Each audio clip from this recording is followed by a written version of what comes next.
Oleh karena itu, kami mendukung mosi bahwa tidak ada media yang netral di dunia.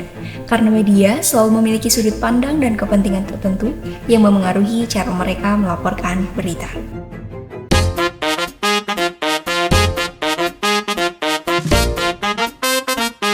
Kembali lagi di podcast kita, Das Jus, Dasar Jurnalistik.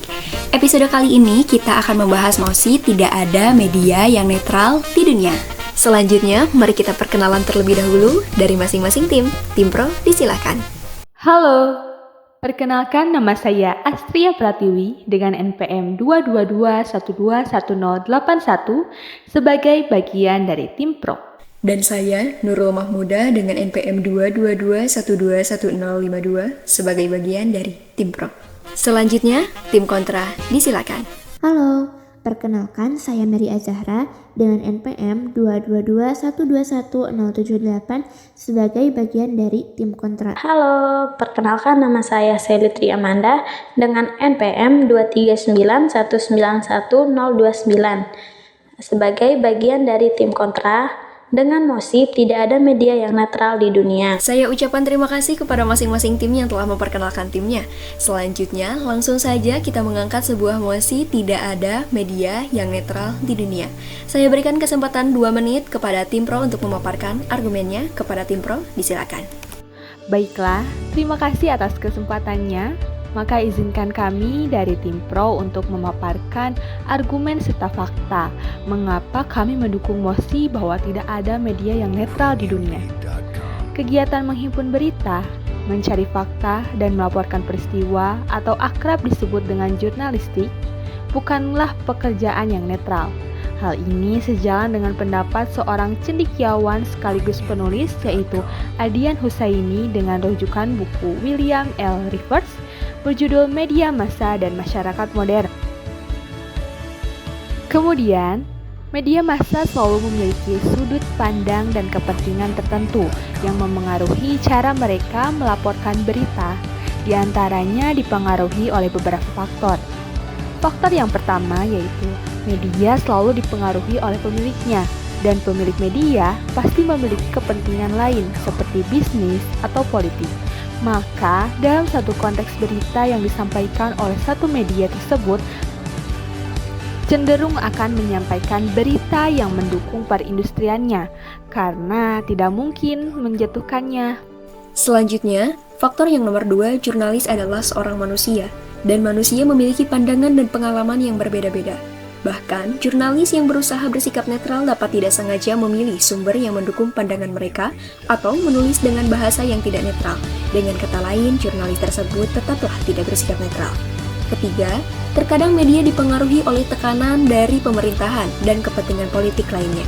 Pemerintah memengaruhi media dengan memberikan akses khusus atau mengancam untuk mencabut izin media apabila ada hal sensitif yang bersinggungan dengan apa yang menjadi pertentangannya.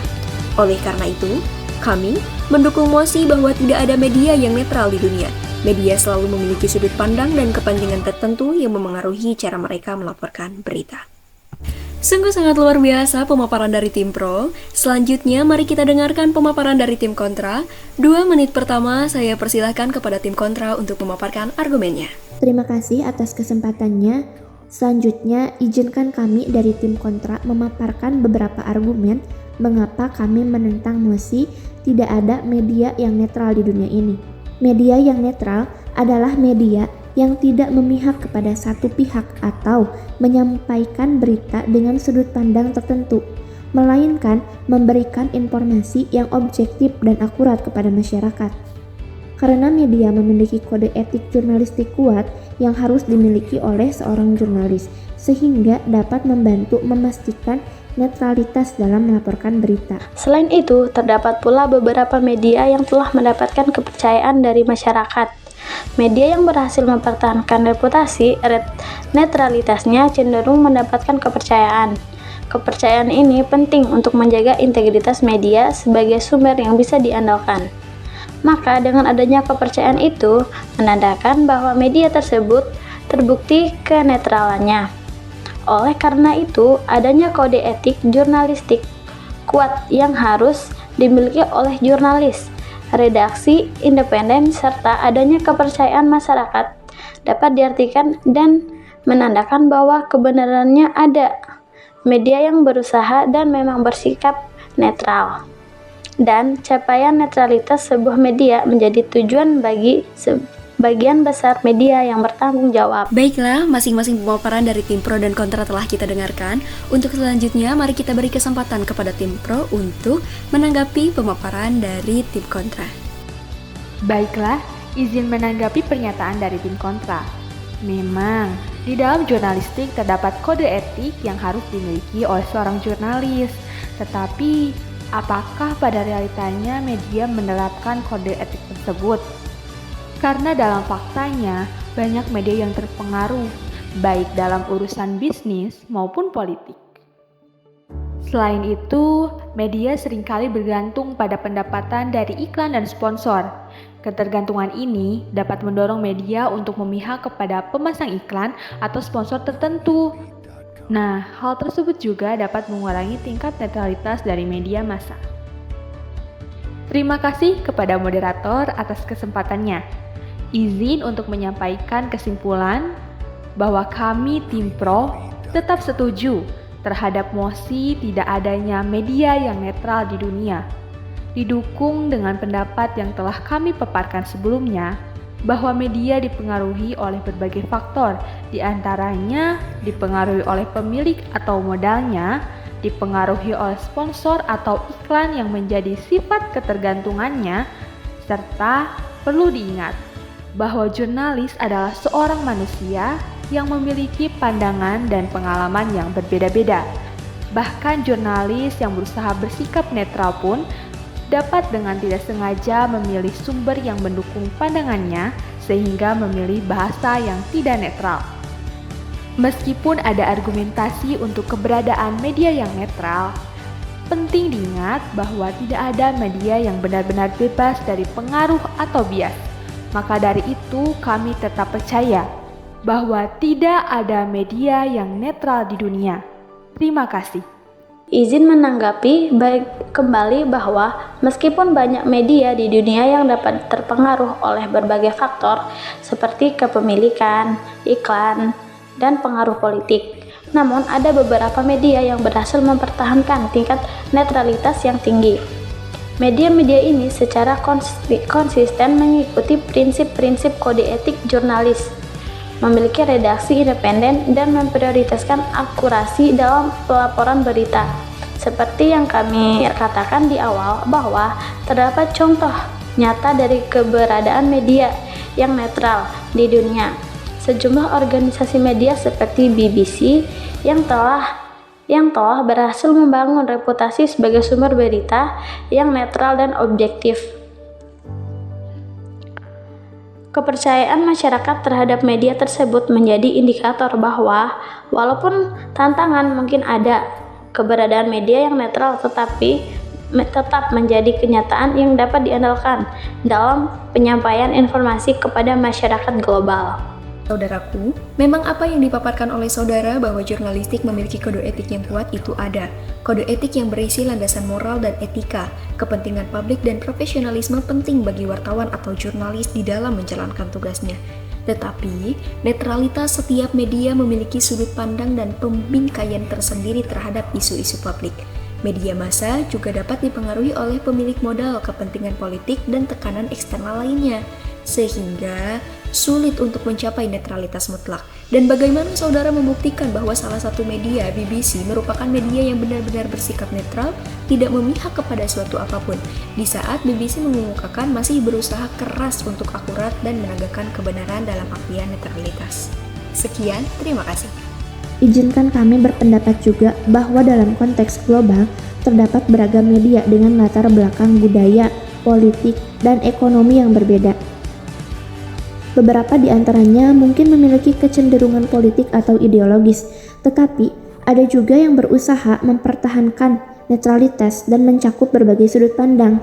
Sering kita temui juga terdapat media yang netral cenderung transparan mengenai sumber informasi, metode peliputan, dan pemilihan berita. Mereka juga menerima kritik dan bersedia memperbaiki kesalahan jika ditemukan. Baiklah teman-teman, telah kita dengarkan bersama pemaparan dari tim pro dan juga tim kontra mengenai mosi tidak ada media yang netral di dunia. Untuk selanjutnya, saya persilahkan kepada masing-masing tim untuk memaparkan kesimpulan dari setiap argumen. Kepada tim pro terlebih dahulu, disilakan. Terima kasih kepada moderator atas kesempatannya.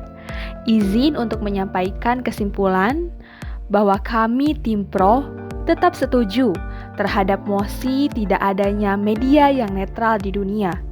Didukung dengan pendapat yang telah kami paparkan sebelumnya, bahwa media dipengaruhi oleh berbagai faktor, diantaranya dipengaruhi oleh pemilik atau modalnya, dipengaruhi oleh sponsor atau iklan yang menjadi sifat ketergantungannya, serta perlu diingat bahwa jurnalis adalah seorang manusia yang memiliki pandangan dan pengalaman yang berbeda-beda.